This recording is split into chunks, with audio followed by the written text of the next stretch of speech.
coming up next on KPBS Evening Edition. San Diego's largest school district has a new board president. And his first order of business, cutting more than $90 million from next year's budget. Also, Father Joe may be a tough act to follow, but Sister Patricia Cruz is ready. We'll speak with the new CEO of Father Joe's Villages. KPBS Evening Edition starts now.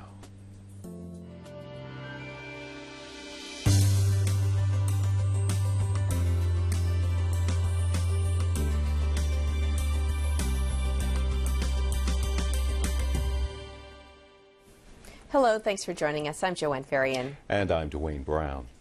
Today is the deadline for the city of Escondido to decide on whether to switch to district rather than citywide elections or risk being sued. The proposal is designed to give the city's Latino population a better chance of being fairly represented on the city council. And the council is meeting as we speak. KPBS senior Metro reporter Allison St. John has been following this story. Allison, what's at stake here? Well, 50% of the population in Escondido is Latino, and about a quarter of them are voters. A quarter of the voters are Latino. So several cities around California have been sued recently for not complying with state and federal Voting Rights Act. In fact, the city of Modesto lost its suit to fight changing to district elections and had to pay $3 million. However, the mayor of Escondido has said that he would rather spend $3 million than see his city divided. And who's threatening to sue over this issue here? Well, the money behind this, Dwayne, is actually coming from the State Building and Construction Trades Council. So it's a labor issue, and it's also tonight, actually turned into a bigger issue. There are people at the City Council tonight who were protesting and really urging the City Council to go with district elections. The ACLU was there, El Grupo, various Latino civil rights groups were there. So it is something that is spreading and becoming a cause, I think, in Escondido.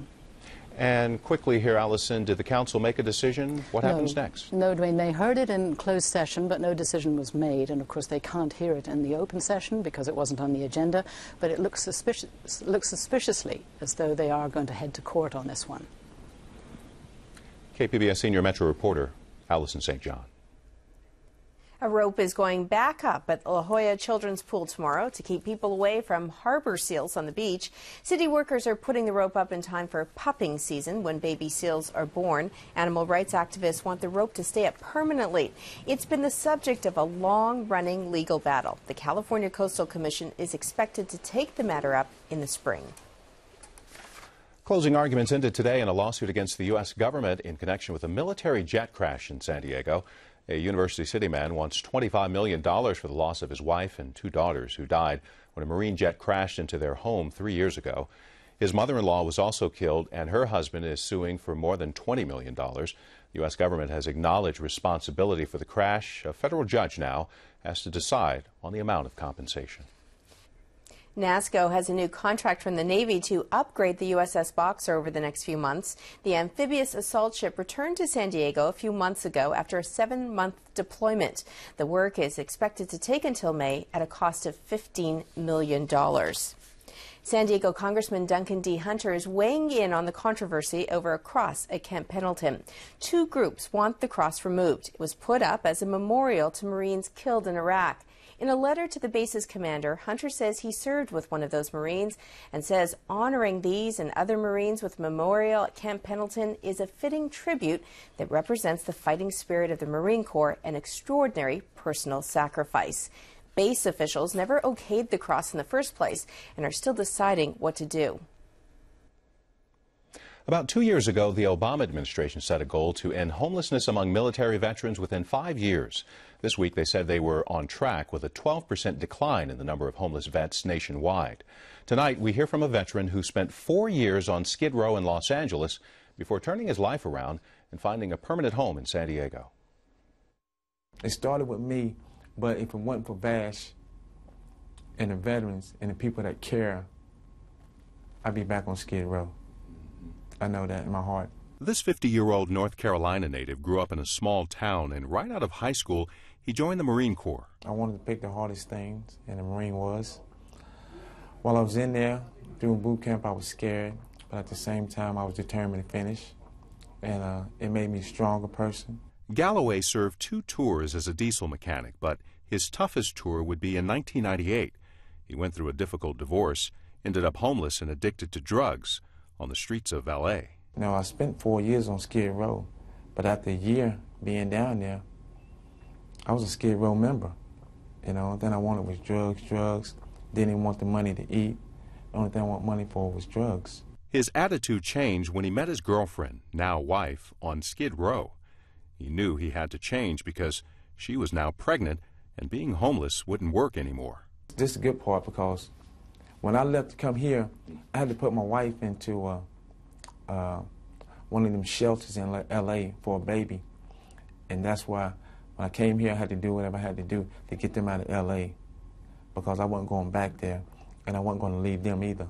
Galloway ended up at the Veterans Village of San Diego, where he graduated from their rehabilitation program. And 2 years ago, he got a voucher for a 3-bedroom apartment. It's hard to explain. It's just like I got a new Corvette. And what does he think about the Obama administration's goal of ending homelessness among veterans in 2015? You hear people tell this crazy story, and they say, well, if it'll work for me, it'll work for anybody. But now I see it, and that's true. Now, Galloway says the VA is there to help any veteran willing to reach out. After volunteering at the hospital for several months, he was hired as a nursing assistant. Now, tomorrow night, we'll hear from 2 people with opposing viewpoints on whether we can realistically end homelessness among veterans by 2015. San Diego Unified has a new school board president who is facing a huge challenge, millions of dollars in state budget cuts. Joanne is talking with him at the Evening Edition Roundtable.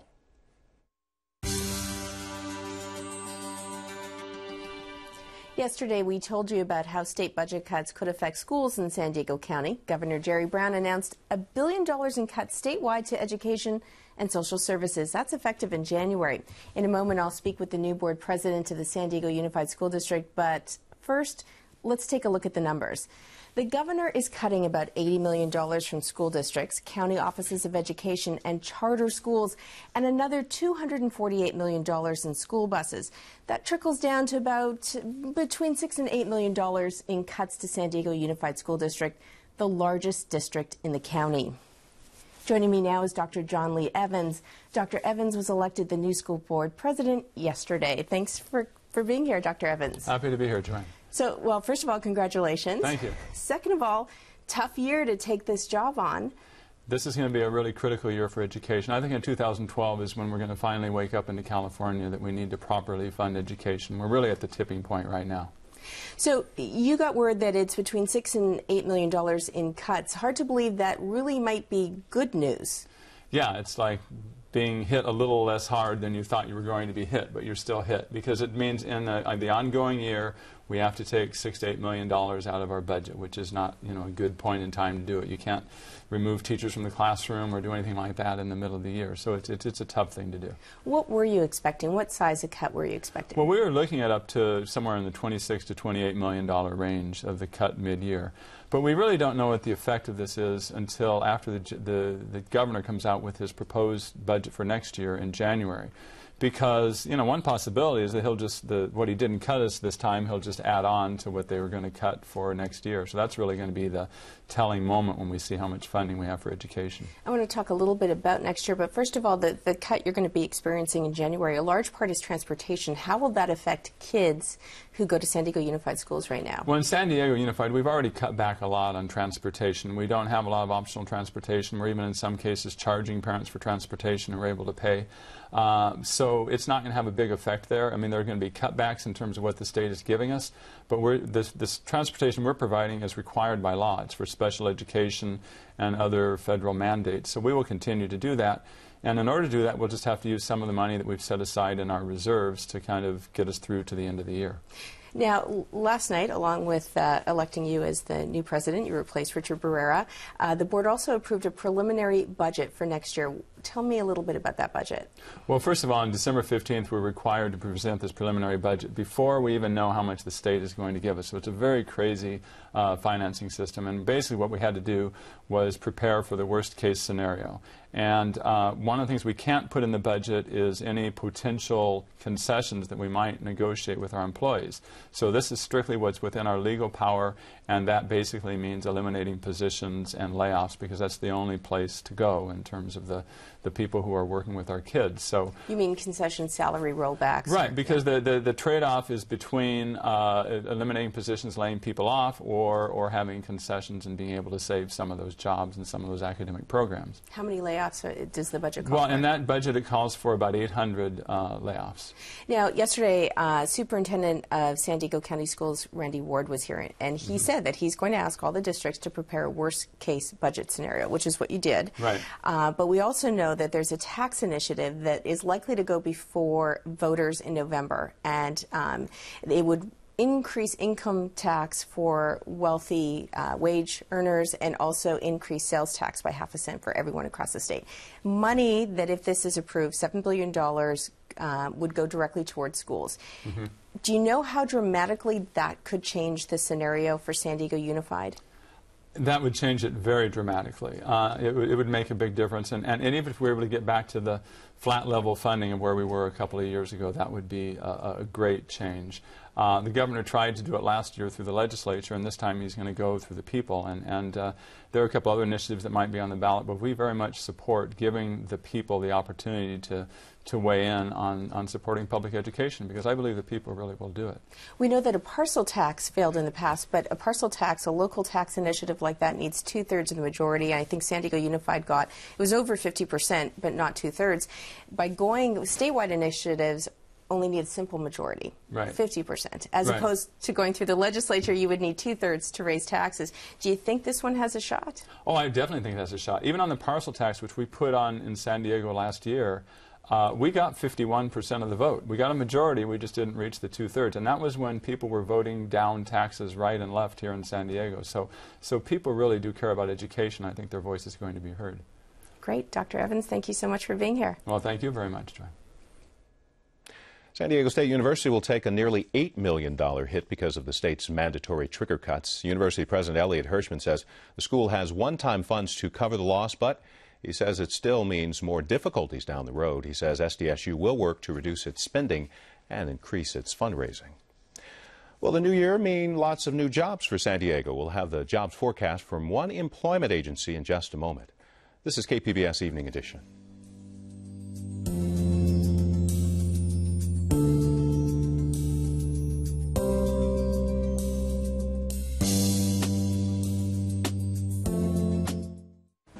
I'm Jeffrey Brown. On the next NewsHour, Jim Lehrer interviews Secretary of State Hillary Clinton. That's Wednesday on the PBS NewsHour.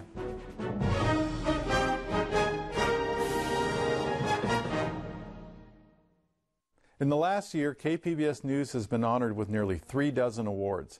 I'm extremely proud of these honors, and I thank you for your support as we continue to serve our local communities with award-winning news coverage in the years to come.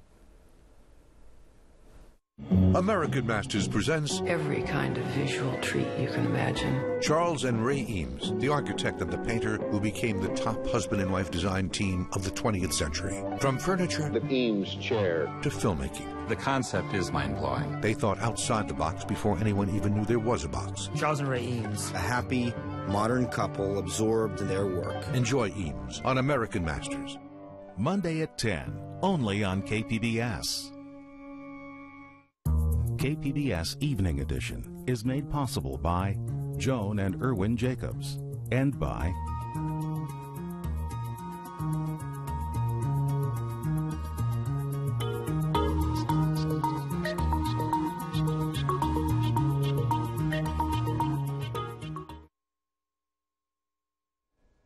A new forecast says San Diego County will see modest job growth in the first 3 months of the new year. Manpower surveyed local businesses and found about 15% plan to hire more workers, while about 14% plan to cut back. However, Manpower says the hiring outlook is bleaker than it was a year ago at this time.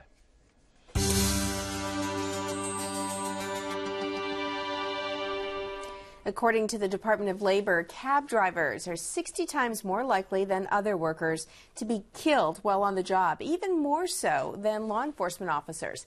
In San Diego, the vast majority of cab drivers are new immigrants to this country. Two recent killings highlight their vulnerability and the challenges they face lobbying for safer working conditions. From our Front Terrace desk, Roxandra Guidi joins us to tell us more about this story.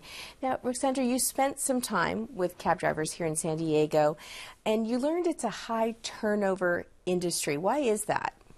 It's a dangerous job, as you just mentioned. There are standards, occupational safety standards for all jobs here in the U.S., but cabbies seem to have the worst of it, really. Like you said, it's about 60% more likely than be killed on the job or mugged on the job than other workers. And, you know, we're looking about a job that has differing hours, that demands the commitment of the driver more than full time, and so it's a lot of folks end up doing this job, and then they are eager to move on to better jobs. I know in your reporting you explore working conditions and pay. Long hours, not a lot of take-home pay. That's right. I spent some time with Abdirashid Ali. He's from Somalia. He said he'd been driving for about 6 years here in San Diego, and that's a pretty long time for a cab driver. He told me that basically he has to pay an average of $60 to a lease fee a day. That's $60 a day, whether he's off or he's sick or he has to take a kid to the hospital. It doesn't matter. He still has to make, basically he's renting his cab from the owner. And then on top of that, he has to pay for gas. So we're looking at about $100 a day that he has to pay out of pocket. Whatever else he makes, he is able to take home. But sometimes, you know, on slow days or now that the economy is suffering, a lot of these cabbies are not making enough. I mentioned 2 cab drivers were killed within a month of each other. Tell us a little bit about both men. They were both men. Sure. The first killing was Mir Sadat Sahu. He was an Afghan man. He came here as a refugee about 20 years ago, and he was actually a prominent figure in Afghanistan. He was the director of the National Bank in Afghanistan, and so his family, once the killing happened, a lot of his family members felt like it was a political killing, but it was investigated as a robbery.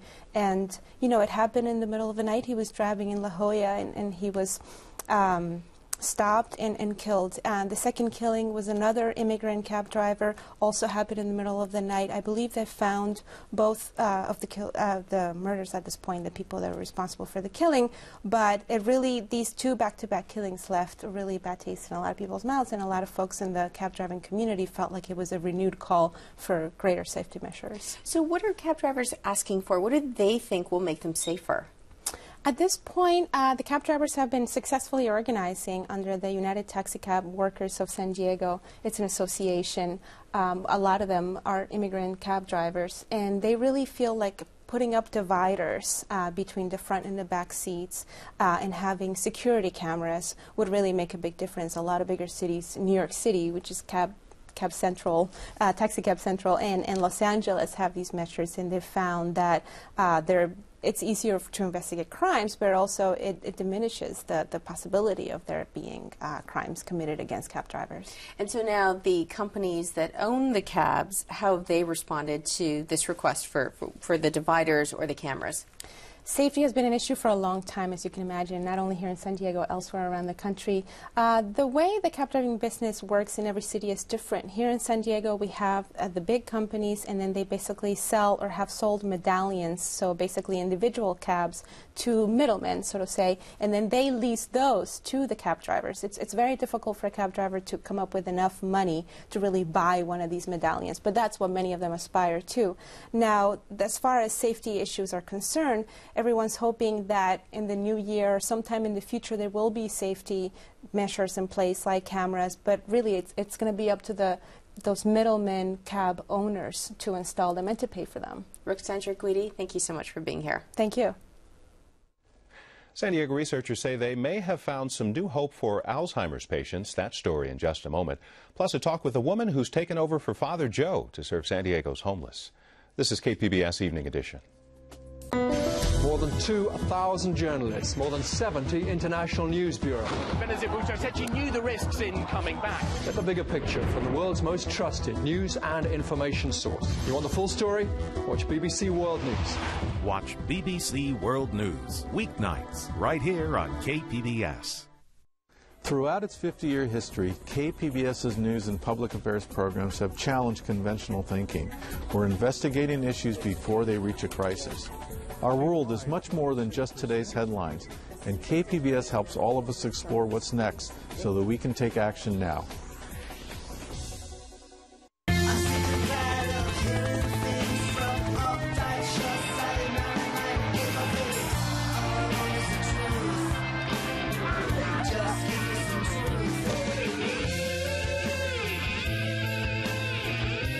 Tuesday at 10 on KPBS.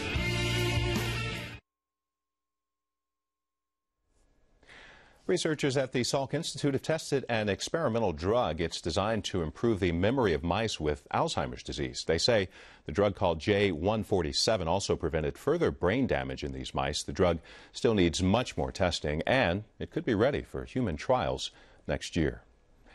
Today, volunteers at the VA Medical Center packed hundreds of boxes of food and toys for needy veterans and their families in San Diego. The boxes will be delivered to more than 800 vets tomorrow. This is just one of the many programs run by different organizations to help the needy in the county.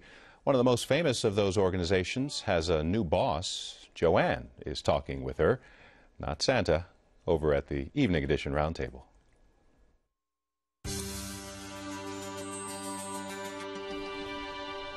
Many of you probably know Father Joe Carroll retired earlier this year. He, of course, ran Father Joe's Villages, a multi-service campus for the homeless. Father Joe was an institution around San Diego, having served the homeless population for decades. Well, now there's a new sister in town. Sister Patricia Cruz was appointed as the new president and chief executive officer of Father Joe's Villages and its partner agencies. She joins me now. Thank you, Sister, for being here. Thank you very much. I just want to let our audience know where you came from. I want to read a little bit from the release that was sent out when you were chosen. So you served as president and CEO of Covenant House International, the largest privately funded nonprofit agency in North and Central America. The agency has 21 shelters in 6 countries, responsible for raising $120 million each year. So why, Sister, did you want to come here? Why this job? Well, it's nice having all of what I did at Covenant House in one city. I get to learn the city. Most of my time at Covenant House ended up being traveling around raising money. Well, it's nice to do that locally and getting to know the staff and the people that we serve at the villages. It makes it easier and to tell our story. Now, you must hear all the time people talk about Father Joe. I'm sure they start comparing you. How do you deal with that? Well, Father Joe is a phenomenal man, and has built an organization that, from my perspective, is the model of the future for the homeless population. Now, in our job going forward, my job going forward, is to sustain that. You know, Father Joe built a lot of things and a lot of buildings, and you know, how do we keep that going, and how do we continue to have 1,100 people in our facilities every night and serve 4,000 meals a day? So that's the challenge, and that's the gift, and that's the passion. You say sustain that. Do you have ideas for perhaps changing direction or expanding direction at all? Most importantly, as most nonprofits in this country at this point, we need to maintain and have in place not only the funding to do the day-to-day, but have some long-term funding endowment available, and that's our responsibility, and that's our goal. Having done this work all over the world, when you came to San Diego and you sort of see our homeless population, our economy, sort of what makes us tick, what are you seeing? What makes us different, or maybe we're the same as other cities in terms of you know, the challenges we face? No, I think many cities try their best to serve this underserved population, but at the same time, San Diego, from my perspective, is really unique. Father Joe's Villages would not be what it is without the help of so many people for the past 30 years. And that's just wonderful to see. And I've been welcomed, really welcomed. And not only does that make me feel good, but realize how important our organization is to the effort in this city to take care of each other. I know I've interviewed Father Joe in the past, and one of the things he said that kind of has stuck with me is that, you know, he said every city is going to have a homeless population. This is not something that that just goes away. This is it's something that is constantly in motion. Yeah, but it's what you do for your homeless population on any given day. Is that, do you see it that way, where this is just something as a society, as a city, we just have to? I think it's our reality. I mean, my grandmother used to say the same thing. She said, there will always be people that are poor and people that need our help because of situations that they find themselves. And we have a responsibility to respond in a human way, in a caring way. And that's what I see San Diego doing. I really do. So when you say we're unique too, I mean, I think that the city does tend to be known for a lot of charitable giving. You have a lot of large donors in this community. Do you see that when you came here, that it's a city that tends to be quite generous in terms of helping out agencies like yours? I believe they are, and I think it's our responsibility as a nonprofit to reach out with other nonprofits to really educate the public on what we're doing and why, because that allows us to, and allows the donor and people of San Diego to say, yeah, I want to give to that, because that's helping all of us. Great. Sister Tricia, thank you so much for being here. Thank you very much. I enjoyed it, and I'll be back.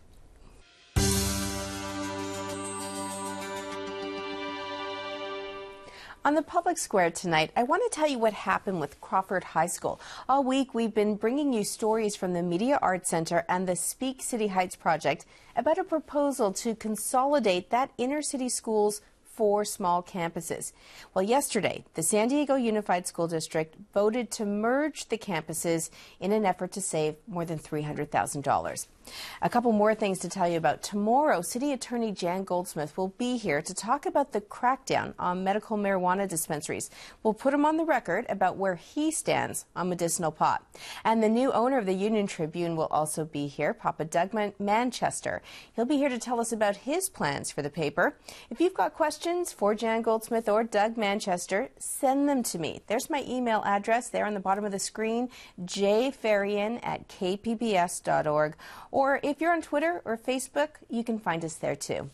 And now let's go back to Dwayne at the news desk. The city of Escondido may be headed to court over its council elections. Today was the deadline for the city council to decide whether to go to district elections rather than citywide council elections. A union group wants district elections to improve Latino representation on the council.